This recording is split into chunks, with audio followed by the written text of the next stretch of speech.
భర్త ఇన్వాల్వ్ అయితే చర్చి పనుల్లో భార్య ఇన్వాల్వ్ అవ్వదు, భార్య ఇన్వాల్వ్ అయితే భర్త ఇన్వాల్వ్ అవరు, వీళ్ళిద్దరు ఇన్వాల్వ్ అయితే పిల్లలు ఇన్వాల్వ్ అవరు, కుటుంబం అంతా సంఘంలో ఏ పాత్ర పోషించుతారు. నేను అడుగుతున్నాను, మీకు లింగమని డోర్ దేవుడు ఓపెన్ చేసేస్తాడంటే మీరు ఎట్లా నమ్ముతున్నారు? మదర్, రియల్ మదర్ ఎప్పుడవుతుందో చెప్పనా? ఆమె గాస్పల్లో ఉండాలి. చిల్డ్రన్, నిజమైన పిల్లలు ఎప్పుడవుతారు చెప్పనా? వాళ్ళు గాస్పల్లో ఉన్నారు. నిజమైన యజమాని ఎప్పుడు నిజమైన యజమానుడు అవుతాడు తెలుసా? ఆయన సువార్తలో ఉండాలి. గుర్తుపెట్టుకోండి, ఈ కుటుంబం వాస్తవికమైన నీతిని ప్రకటించిన కుటుంబం అంటే వాళ్ళ సువార్త పరిమాణ క్రమంలో వాళ్ళు కొనసాగారు కనుకే సరి అయిన భర్త, సరి అయిన భార్య, సరి అయిన పిల్లలు, వాళ్ళ సరి అయిన కుటుంబం కనుకే ప్రపంచానికి మళ్ళీ జీవితాన్ని ఇచ్చారు. జలప్రలయం తర్వాత మళ్ళీ జీవితాన్ని ఇచ్చారు. అందుకే ఆ గ్రంథకర్తలు ఏమంటారు, నోవహు ఈ తరం మీద నేరస్థాపన చేస్తాడంట. ఇప్పుడు చెప్పండి, ఏమని నేరస్థాపన చేస్తాడు నోవహు? నువ్వు ఎందుకు చర్చికి రావట్లేదా టయానికి అంటే ఆడు చెప్తాడు. ఎందుకు రాలేదంటే, నాకు ఆదివారం కూడా డ్యూటీ చేసేసారని రాలేదంటే నోవహు అంటాడట, భర్తలందరి మీద, గుర్తుపెట్టుకోండి, భర్తలందరి మీద నోవహు నేరస్థాపన చేస్తాడు. నువ్వెందుకు రావట్లేదమ్మా సంఘం కట్టబడే విధానానికి నువ్వెందుకు రావట్లేదంటే, నా కుటుంబంలో పనులు ఎక్కువైపోయి అందుకు రాలేకపోతానంటే, భార్యలందరి మీద నేరస్థాపన ఎవరు చేస్తారు చెప్పండి? నోవహు భార్య చేస్తారు. పిల్లలు సండే స్కూల్కి, యూత్ మీటింగ్కి రాకపోతే ఈ యవనస్తుల మీద, బాలుల మీద నేరస్థాపన ఎవరు చేస్తారు తెలుసా? నోవహు పిల్లలు చేస్తారు. కోడళ్ళు ఎవరైనా సంఘంలో ఇన్వాల్వ్ అవ్వకపోతే ఆ కోడలు అందరి మీద నేరస్థాపన చేసేది ఎవరు చెప్పిన? నోవహు కోడలు నేరస్థాపన చేస్తారు. నోవహు పిల్లలు నేరస్థాపన చేస్తారు. కొడుకుల మీద నోవహు కొడుకులు నేరస్థాపన చేస్తారు. భార్యల మీద నోవహు భార్య నేరస్థాపన చేస్తారు. కోడల మీద నోవహు కోడలు నేరస్థాపన చేస్తారు. భర్తల మీద నోవహు నేరస్థాపన చేస్తారు. మీరు గుర్తుపెట్టుకోండి, ఆ తరం ఏం చేస్తుందంటే తన ఇంటి వారి రక్షణ కొరకు ఏం కట్టుకున్నారు చెప్పండి? ఒక వాడను కట్టుకున్నారు. ఎన్ని ఏళ్ళు కట్టారు చెప్పండి? 100 నుండి 120 ఏళ్ళు కట్టారు. ఈ 100 నుండి 120 ఏళ్ళు కడుతున్నప్పుడు వస్తాదనడానికి ఏమైనా గ్యారెంటీ ఉందా వాళ్ళకి? నేను మిమ్మల్ని అడుగుతున్నాను, యేసుప్రభు రాకడొస్తుందని మన తాతల దగ్గర నుంచి ఎలాగైతే చెప్తున్నారో, ఎప్పటికీ ఎలాగైతే రాలేదో ఆ రోజుల్లో రాకడలాంటి వార్త ఏంటో తెలుసా? జలప్రలయం. ఈ వార్త కొత్తగా ఇప్పుడు నోవహుకు చెప్పలేదు. మీరు ఇంటికి వెళ్ళాక చదవండి, జలప్రలయం వస్తుందన్న సంగతి యోధా పత్రికలు ఉంటుంది. మీరు ఇంటికి వెళ్ళాక చదవండి. ఆ మొదటి అధ్యాయం 4వ వచనంలో 7వ వాడైన ఆనోకు కూడా జలప్రలయం గూర్చి, అనీతిమంతుల కోసి గూర్చి ప్రకటన చేశాడు. అంటే జలప్రలయం వస్తుందని నోవహు కన్నా ముందు ఆనోకుకు తెలుసు. జలప్రలయం వస్తుందని ఆనోకు తర్వాత మెతూసలకు తెలుసు. మెతూసల తర్వాత లెమెకు తెలుసు. లెమెకు తర్వాత చెప్పండి నోవహుకు తెలుసు. అంటే ఎన్ని తరాలు ఉన్నాయి చెప్పండి? ఆనోకు ఉన్నాడు, మెతూసల ఉన్నాడు, లెమెకు ఉన్నాడు. ఈ తరాలు అంటే సుమారు 3-4 తరాలు. అంటే కొన్ని వందల వందల వందల వందల వందల వందల వేల సంవత్సరాల తర్వాత ఏమొచ్చింది చెప్పండి? జలప్రలయం వచ్చింది. ఇప్పుడు అడుగుతున్నాను, ఆ రోజు జలప్రలయం వస్తుందని ఆనోకు ఎదురు చూస్తాడు, జలప్రలయం వస్తుందని మెతూసల ఎదురు చూస్తాడు, జలప్రలయం వస్తుందని లెమెకు ఎదురు చూస్తాడు. వీళ్ళ తరాల్లో జలప్రలయం రాలేదు, కానీ ఎప్పుడు వచ్చింది చెప్పండి? నోవహు కూడా ఎదురు చూస్తాడు, వచ్చింది. ఇప్పుడు అడుగుతున్నాను, మన ముందు రాకడ వస్తుందని అపోస్తులు ఎదురు చూశారు, రాలేదు. అపోస్తుల తర్వాత సంఘం ఎదురు చూసింది రాకడ వస్తుందని, రాలేదు. మిషనరీలు ఎదురు చూశారు, రాలేదు. నీతిమంతులు ఎదురు చూశారు, రాలేదు. భక్తులు ఎదురు చూశారు, రాలేదు. ఇప్పుడు మనం ఎదురు చూస్తున్నాం. రాసి పెట్టుకోండి, చూస్తుంటే పరిణామాలు అర్థమవుతున్నాయి. త్వరలోనే వస్తాడు. ఆ రోజు అన్ని తరాలు ఎదురు చూస్తే ఉవ్వెత్తున ఒకేసారి నోవహు టైంలో ఎలాగైతే రాకడొచ్చినట్టు జలప్రలయం వచ్చిందో, ఇన్ని తరాల తర్వాత ఇప్పుడు మనం ఎదురు చూసే తరం ఈ తరంలో వచ్చేలాగే ఉంది. ఆ టయానికి నేను అడుగుతున్నాను, ఇప్పటికిప్పుడే రాకడ గడియలు ప్రారంభమైపోతే, ఇప్పటికిప్పుడే పంచభూతాలు మిక్కటమైన యాంత్రంతో లయమైపోతాయి, ఇప్పటికిప్పుడే ఆ కడబోరం రోగిపోతే నీ పిల్లలు ఇక్కడ చర్చిలో లేకుండా ఏ వర్క్లో ఉన్నారు? ఇది ముఖ్యమైన ప్రశ్న. అది ఆడుకుంటున్నారని ఇంటికాడ ఉద్దేశం అంటే ఆడుకొని వచ్చే టయానికి ఆడుకొని. నేను అడుగుతున్నాను, ఇదే టైంకి దేవుని రాకడ జరిగితే నీ భార్య ఎక్కడ లేకపోతే ఏంటి పరిస్థితి?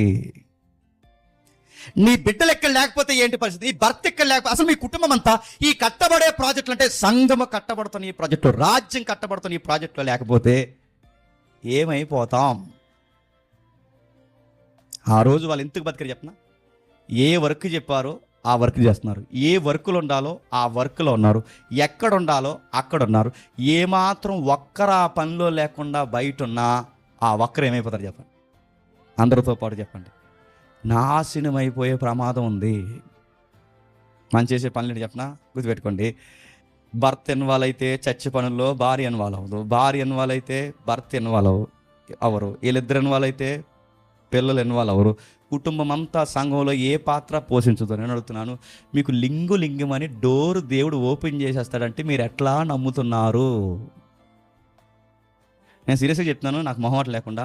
నన్ను బట్టి నా భార్యకి రక్షణ ఉండదు, నన్ను బట్టి నా పిల్లలకు రక్షణ ఉండదు. ఎవరి రక్షణ వాళ్ళదే. ఇప్పుడు రాకడ జరిగితే నాకు గ్యారెంటీ ఉంది. నాలాంటి మైండ్ సెట్ నా వెనకున్న వాళ్ళకి లేకపోతే చెప్పండి, వాళ్ళకి గ్యారెంటీ లేదు. నేను అనుకుంటాను ఈ కుటుంబం అంతా ఇంత బాగా ఉండడానికి కారణం వాళ్ళ కళ్ళ ముందు విచిత్రమైన పరిణామాలు చోటు చేసుకుంటున్నాయి. వీళ్ళు కట్టుకుంటున్నారు, తాగుతున్నారు, తిండిబోతులు. ఆ లూకాసు చెప్తారుగా, తిండిబోతులు, తిరుగుబోతులు, అక్రమ వివాహాలు, పంటలు నాటుకుంటున్నారు, ఇల్లు కట్టుకుంటున్నారు, లగ్జరీకి మరిగారు, సంగీతాలు, ఎంటర్టైన్మెంట్కి అలవాటు పడ్డారు. సేమ్ ఇలాంటి వాతావరణం ఆ రోజు నెలకొన్నప్పుడు వాళ్ళకి పిచ్చి ఏంటో చెప్పిన, దేవుడి కోసం బతకడమే ఆ కుటుంబానికి పిచ్చి. ఇప్పుడు సేమ్ అదే వాతావరణం ఉండదు. జిల్లా చెప్పండి, జలప్రలయానికి ముందు ఎలాగైతే పిచ్చి పిచ్చి సంగీతాలతో తిరుగుతున్నారో, ఎలాగైతే పిచ్చి పిచ్చి కట్టడాలతో తిరుగుతున్నారో, ఎలాగైతే ఈ లౌకికమైన విషయాల్లో ఊరేగింపుకి గురైపోయారో, ఈరోజు కూడా అలాగే లేదు చెప్పండి. ఈరోజు సంగీతాలు ఉన్నాయి, ఈరోజు ఎంటర్టైన్మెంట్ ఎక్కువైపోయింది, ఈరోజు కట్టుకునే కట్టడాలు ఎక్కువైపోయింది, ఈ రోజు కూడా ఎక్కడికక్కడే విపరీతమైన ధోరణి పెరిగిపోయింది. నేను అడుగుతున్నాను, ఈ భయంకరమైన వాతావరణంలో నీ ఫ్యామిలీ ఇన్వాల్వ్మెంట్ ఎంతవరకు ఉంది? మదర్స్ డే నాడు గుర్తుపెట్టుకోండి, స్పెషల్ మెసేజ్ ఇది. ఒక ఆయన అంటాడు, మదర్స్ డే అంటే ఒక క్రైస్తవ తల్లి మదర్స్ డేని ఎలా సెలబ్రేట్ చేయాలంటే తన బిడ్డలకి 3 ఏళ్ళు 4 ఏళ్ళ వయసులోనే వాళ్ళకి లవ్ స్టోరీలు అంటే ఏంటి అర్థమవుతున్నాయి. 6 ఏళ్ళు వచ్చేసరికి వాళ్ళకి లవ్ స్టోరీలు అంటే అర్థమవుతున్నాయి. ఆ ఏజ్ వచ్చే సమయానికి నీ బిడ్డకి వాళ్ళ లైఫ్కి సేవియర్ అవసరం అన్న పాయింట్ వాడికి అర్థం కాకుండా ఇంకా వాడికి మనం నేర్పించకుండా ఉన్నాము అంటే నువ్వు మదర్గా చెప్పండి ఫెయిల్యూర్. వాళ్ళకి అర్థమయ్యే రీతిలో మాట్లాడడం మొదలు పెడతాను. నోవహు పిల్లలకి తన తల్లి ఎక్కించింది మెల్లగా, ఎలా చెబితే సెట్ అవుతారో అలా చెప్పింది. తన తండ్రిగా ఎలా చెప్పాలో అలా చెప్పాడు. కుటుంబం అంతటిని చాలా బాగా కాపాడుకున్నారు. హెబ్రీ గ్రంథకర్త ఒక మంచి మాట్లాడి ముగిద్దాం. ఒకసారి చూడండి, 11వ అధ్యాయం 7వ వచనం.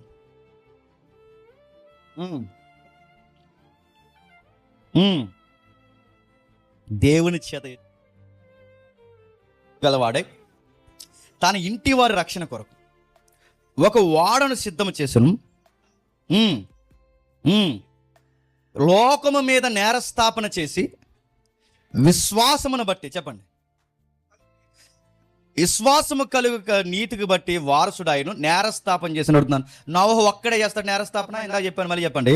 నోవహు ఒక్కడే చేస్తాడు నేరస్థాపన. భర్తలందరి మీద నోవహు చేస్తాడు, భార్యలందరి మీద నోవహు భార్య చేస్తుంది, కొడుకులందరి మీద చెప్పండి, మగపిల్లలందరి మీద నోవహు కొడుకులు చేస్తారు, ఆడపిల్లల వయసు ఉన్న ఆడపిల్లలందరి మీద నోవహు కోడల్లో నేరస్థాపన చేస్తారు, అందరూ కుటుంబం అంతటి మీద నేరస్థాపన చేస్తారు. మేము దేవుని పనిలో మా చుట్టూ చెడగొట్టే వాతావరణం ఉన్నప్పుడు, మేము దేవునికి పడి మా కుటుంబాలుగా మేము ఏడ్చినప్పుడు, మీ చుట్టూ అలాంటి వాతావరణాలు మిమ్మల్ని కూడా పాడు చేసే వాతావరణంలో మీరు సంఘంలో పడి ఎందుకు ఏడలేదని మనల్ని అడుగుతారంట, కడిగి పడేస్తారట, నిలబెడతారట. తండ్రి వీళ్ళ పరలోకానికి రావడానికి వీళ్ళకి ఏం హక్కుందని అడుగుతారంట. లేదండి మేము చర్చికి వెళ్తామంటే, చర్చికి అందరూ వస్తారు, చర్చిలో ఎవరు ఇన్వాల్వ్ అవుతారు? చర్చికి లగ్జరీగా వస్తారు, కూర్చుంటారు, ఆమెనంటారు, ఒక 10 రూపాయలు వేస్తారు, 4 పాటలు పడితే వెళ్ళిపోతారు. ఇది కాదు, గుర్తుపెట్టుకోండి, ఇన్వాల్వ్మెంట్ కావాలి. నా కుటుంబం దేవుని చిత్తంలో ఇన్వాల్వ్ అయ్యింది నడుతున్నారు. ఏదైనా పని జరిగితే నీ ఇన్వాల్వ్మెంట్ ఎంత ఉంటుంది? ఏదైనా ప్రాజెక్ట్ అయితే ఇన్వాల్వ్మెంట్. దేవుని రాజ్య వ్యాప్తి కోసం నీ పని ఏంటి, నీ చదువు ఏంటి, నీ కష్టం ఏంటి, నీ ఆర్థిక పరిస్థితులు ఏంటి ఇదంతా ఇవన్నీ మనకు తెలియాల్సిన విషయాలు. అందుకే అది వరకు చూడని, అక్కడ రాస్తారు చూడండి, అది వరకు చూడని సంగతులను గురించి చెప్పండి, దేవుడి చేత హెచ్చరింపబడి. అది వరకు చూడని సంగతులు అంటే అతని కళ్ళ ముందు, గుర్తుపెట్టుకోండి, అది వరకు చూడని సంగతులు దానికి ఆపోజిట్ పదం ఏంటో తెలుసా? అది వరకు చూడని సంగతి అంటే అది వరకు కొన్ని చూశాడు నోవహు. అది వరకు చూడని సంగతులు అంటే అది వరకు ఏవో చూశాడు. ఏం చూశాడు? తన కళ్ళ ముందు ఏదైనా తోటను చూశాడు. తెలుదా వాళ్ళకి ఏదైనా తోట?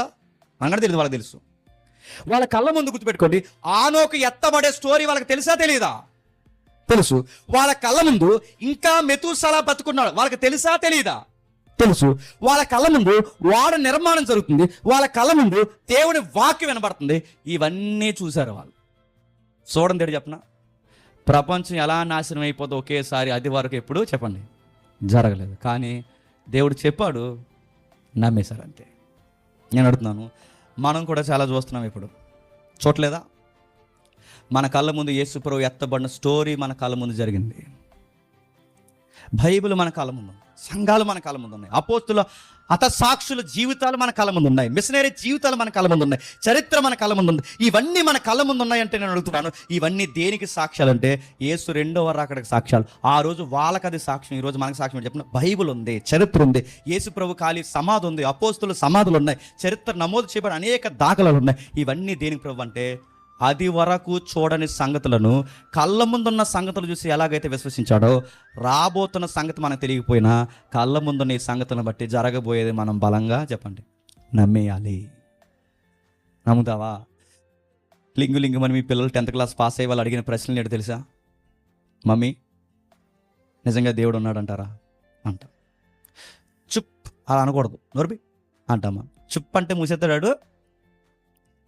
మమ్మీ దేవుడు ఉన్నాడా అంటే నీ దగ్గర ఆన్సర్ ఏంటి చెప్పగలవా? డాడీ దేవుడు ఉన్నాడని దానికి నా దగ్గర ఆన్సర్ ఏంటి? నా ఫ్రెండ్స్ నన్ను అడుగుతున్నారంటే చెప్పగలవా? మన పిల్లల్ని ఎక్కడ ఆపేసాం తెలుసా? గుర్తుపెట్టుకుని ఎక్కడ ఆపేసాం అంటే సండే స్కూల్ పిల్లల్లో సండే స్కూల్ పాటల దగ్గర, చెప్పండి, మాటల దగ్గర, పుస్తకాల పేర్ల దగ్గర. ఇవే పెద్ద జ్ఞానం అనుకోండి. కానీ స్కూల్లో ఏం చెప్తారు చెప్పిన? ఆడింకా స్కూల్ లెవెల్లో ఉండగానే కోతి నుంచి మనిషి వచ్చారని చెప్తారు అక్కడ. కోతి నుంచి మనిషి వచ్చారని చెప్తారు అక్కడ. ఇంకేం చెప్తారు చెప్పండి? మనిషి ఎలా ఉత్పత్తి జరిగాడు చెప్తారు. అబద్ధాలు చెప్తారు అక్కడ. అలాంటి వాటిని నీ బిడ్డ ఎదుర్కొని ఆడు దేవుడిని బిలీవ్ చేయాలి అంటే వాడికి ఎంత నాలెడ్జ్ నువ్వు మాట్లాడాలి. పిల్లలు ఎదుగుతున్నప్పుడు వాళ్ళు నేర్చుకుంటున్నారని గుర్తుని చెప్పనా? అదేంటి ఇదేంటి అని అడుగుతారు. అడిగినప్పుడు వాళ్ళకు ఓపికగా చెప్పాలి. నిజమైన తల్లి, ప్రతి తల్లి చేయాల్సిన పని. అదేంటి మమ్మీ, ఇదేంటి మమ్మీ, అదెందుకు మమ్మీ, ఇదేంటి మమ్మీ, ఏంటి మమ్మీ, ఇదేంటి మమ్మీ అని అడుగుతారు. వాళ్ళకి చెప్పాలి. నేను అనుకుంటాను, ఈ వాడేంటి మమ్మీ అని అడిగితే నా భార్య తన పిల్లలు చెప్పుండదా? ఇది తర్వాత ఏమవుద్దు డాడీ అని అడిగితే ఆ డాడీ ఖచ్చితంగా వాళ్ళకి వివరించుండడా? చెక్కలన్నీ పోగేస్తే ఏ నిర్మాణం కడతామంటే ఒక తేలే ఒక వాహనాన్ని తయారు చేస్తామంటే దాని పేరేటి మమ్మీ డాడీ అంటే వాళ్ళు చెప్పుండ్రా? మన పిల్లలు మన క్వశ్చన్స్ అడిగితే మన సరిగ్గా మేము చెప్పాం యాదు ఇది పట్టణ ప్రశ్న అండి అదొకే అంటామ్మా. పట్టణండ ప్రశ్నలు ఉన్నందుకు సంతోషించాడు. పట్టణండ ప్రశ్నలు నీకులా తినే దొలతలేదు కాడు. పట్టణండ ప్రశ్నలు ఉన్నందుకు సంతోషించాలి. అడుగుతున్నప్పుడు ఓపికగా చెప్పు. క్రైస్ట్ అంటే ఏంటి, యెహోవా అంటే ఏంటి, పీటర్ అంటే ఏంటి, ఇదంటే ఏంటి, గాస్పల్ అంటే ఏంటి, ఈ నోవహు అంటే ఏంటి, ఈ స్టోరీ ఏంటి, రాబోతున్న దానికి ఎవిడెన్స్ ఏంటి, అసలు ఇదంతా ట్రూత్ అనడానికి ఏంటి బేస్ ఏంటి అని అడిగి నీ పిల్లలు అడుగుతున్నప్పుడు చెప్పండి, నువ్వు చెప్పాలి అని అంటాం. తప్పు చెప్పండి అలా అడగకూడదు అంటాం. ఎవరిని? ఆ దేవుడు ఉన్నాడు మమ్మీ అంటే తప్పు, నోటి మీద వేసుకో అంటాం. ఆడు అనుకుంటాడు మా అమ్మకి తెల్లలో మా అమ్మకి తెలియదా అని నన్ను అమ్మంటుంది అనుకుంటాడు ఆడు. నా మాటలు అర్థమవుతున్నాయా? అది వరకు చూడని ఆ సంగతులను గురించి వాళ్ళ పిల్లలతో డిస్కషన్ చేశారు, వాళ్ళ కోడలతో డిస్కషన్ చేశారు, ఆ మనుషుల మధ్య డిస్కషన్ పెట్టారు. వాళ్ళందరినీ కలిసి చెప్పండి వాడ నిర్మాణానికి చెప్పండి సిద్ధపరిచారు. వీళ్ళందరూ కలిసట గుర్తుపెట్టుకోండి, మనందరి మీద చెప్పండి నేరస్థాపన చేస్తారు. ఏమని నేరస్థాపన చేస్తారంటే, ప్రభా మా పిల్లలు మేము రక్షించుకున్నాం, వేరే పిల్లల్ని మీరు చెప్పండి రక్షణకు దూరం చేసేసారు. నా భార్య అంటే నా కుటుంబాన్ని నా భర్తతో కలిసి అడుగుజాడల్లో కష్టమైన కన్నీలైన ఎండకి వానకి ఆ చెక్కల మధ్య నేను బతికాను. కానీ కనీసం 70కి చర్చికి రారు ప్రభా ఈ ఇళ్ళందరి మీద చెప్పండి నా భార్య నేరస్థాపన చేస్తారు. మా పిల్లలు ఏడ్చిన దెబ్బలు దగ్గర ఆడుకున్నా ఏది ఆడుకున్నా ప్రభా ఈ వాడ నిర్మాణంలోనే వాళ్ళ ఆనందాన్ని ఎతికిపెట్టేలా మేమన్నీ వాళ్ళకి అర్థమయ్యే రీతిలో వాళ్ళు జాయ్ఫుల్ లైఫ్ని అంతా మేము డిజైన్ చేసాం ప్రభు అని వాళ్ళు చెప్తారు. మన పిల్లల్ని పార్కులు వదిలేసి వచ్చాం ప్రభు, అమ్మమ్మ దగ్గర వదిలేసి వచ్చాం ప్రభు, నాన్నమ్మ దగ్గర వదిలేసి వచ్చాం ప్రభు. నేను అడుగుతున్నాను, మన పిల్లలు మనతోనే ఉండాలి, మన పిల్లలు మనం చేస్తున్న పని చూడాలి, మనం ఎలా ప్రేయర్ చేసుకుంటామో వాళ్ళు చూడాలి. వాళ్ళు చూస్తుండగా మీరు ప్రేయర్ చేయండి. వాళ్ళు చూస్తుండగా వాళ్ళ ముందు పుస్తకాలు తిరిగేయండి, బైబిల్ తిరిగేస్తాం, చూడాలి. వాళ్ళు ఖచ్చితంగా చూడాలి. మా నాన్న ఏం చదువుతున్నాడో చూడాలి, మా మమ్మీ ఎందుకు అలా మోకాలు వేస్తుంది వాళ్ళు చూడాలి, వాళ్ళు ఏంటి లోపల ఏదో మాట్లాడుకుంటారు వాళ్ళు చూడాలి. మనం ఏం చేస్తాం? పెద్ద ప్రారంభంలో డోర్ వేస్తే వాళ్ళని అందరం బయటేస్తామా? మనం మోకాలు ఎలా వేస్తున్నాం చూడాలి, ఏం ప్రేయర్ చేస్తాం చూడాలి. వాళ్ళు అడుగుతారు ఏం మాట్లాడావు దేవుడితో అని అడుగుతారు. అప్పుడు నువ్వు పోసగుచ్చినట్టు చెప్పండి నీ బిడ్డలకి చెప్పాలి. అన్నిటికన్నా ముఖ్యంగా నీ పిల్లలు ఎదిగే కొద్దీ వాళ్ళు ఎందులో ఇన్వాల్వ్ అవ్వాలి చెప్పిన దేవుని రాజ్య వ్యాప్తి కొరకు చెప్పండి ఇన్వాల్వ్ అవ్వాలి. వాళ్ళ స్వేచ్ఛను అలానే ఉంచాలి. వాళ్ళు చెబుతున్న ప్రతీది మనం వినాలి. వాళ్ళని బెదిరించడమో అరవడమో ఇలాంటి పిచ్చి పనులు చేయకూడదు. వాళ్ళతో మమేకం అవ్వాలి. వాళ్ళు కొన్ని ఏవో మాట్లాడుతుంటారు, ఓపికగా చెప్పండి వినాలి. అలాగా అని ఎక్స్ప్రెషన్ ఇవ్వాలి నువ్వు. అతను పడతాను పక్కన అని కూడా గుర్తుపెట్టుకోండి. అలాగా ఆహా అప్పుడు ఏం జరిగింది అనాలి. ఆహా అనాలి. మొన్న మా పాప ఒక అబద్ధం ఆడేసింది. నేను లేచిన వెంటనే బ్రష్ చేసావని అడుగుతాను నేను. బ్రష్ చేసా అంటే చేసింది అంది. నిజంగా చేసావా అన్నాను నేను. ఇలా నా ఎంగ చూడకుండా నిజంగా చేసేసాను నేను బ్రష్ అంది. తర్వాత వాళ్ళ మమ్మీ బ్రష్ చేసింది అంటే ఎక్కడ చేసింది అన్నది. అంటే ఆ అమ్మాయికి అప్పటికే చెప్పండి బ్రష్ చేయనంటే ఇటు బయటికి పోతాడు అనుకుంటుంది. ఇంకా తర్వాత నా పనులు నేను చేసుకొచ్చాని అక్కడ మళ్ళీ చెప్పాను అబద్ధాలు ఆడొచ్చా అంటే తర్వాత చేస్తాను అంటుంది. అని అడుగుతున్నాను బ్రష్ చేయకుండా బ్రష్ చేయని చెప్తున్నావు మూతిపులు రాలు కొట్టేస్తాను ఏమనుకుంటున్నావు పొట్టి అన్నాను అనుకోండి ఏమనుకుంటుందండి మా నాన్న పెద్ద సైకి కూడా అనుకుంటుంది అనుకోదా. వాళ్ళకి అర్థమయ్యేది బ్రష్ చేయకపోతే ప్రాబ్లం ఏంటి, పళ్ళు ఏమవుతాయి, వాసన వస్తుంది, ఇవన్నీ వాళ్ళకి అర్థమని అడుగుతున్నాను. ఇవి అర్థమయ్యేలా మన పిల్లలకి చెప్పాలి. ఇది మదర్స్ డే కనుక ఈ పాయింట్స్ అని నేను చెప్తున్నాను. నాకు తెలిసి చిన్నప్పటి నుంచి వీళ్ళిద్దరు కలిసి ఆ పిల్లలకి చెప్పండి అర్థమయ్యేలాగా అన్నీ చెప్పుకున్నారు కనుక తమ కుటుంబాన్ని చెప్పండి జలప్రలయంలో ఏం చేశారో తెలుసా, కాపాడుకున్నారు.